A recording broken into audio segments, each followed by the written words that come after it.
কড়াই সামান্য একটু তেল দিয়ে একটা লঙ্কা আর একটু পাঁচফোড়ন ফেলে দিলাম, আর তার মধ্যে টক পালংটা দিয়ে দিলাম। টক পালংয়ের চাটনি করা খুবই সহজ, কোনো টাইমের ব্যাপারই নাই।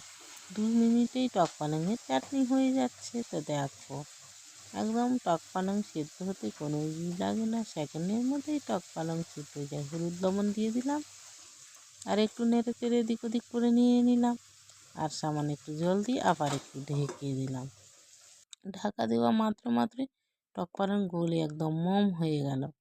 যেরকম মানুষগুলো মোম হয়ে যায়, সেরকম টক পালং গলেই মোম হয়ে গেল। তো অলরেডি আমার হয়ে গেছে। এর মধ্যে সামান্য একটু গুড় ফেলে দিলাম, কারণ টক পালং নামেই তো টক পালং, তো টক তো হবেই। তো এক বাটি আমি গুড় দিয়ে দিলাম, পরিমাণ মতো যতটা গুড় লাগবে ততটা ফেলে দিলাম।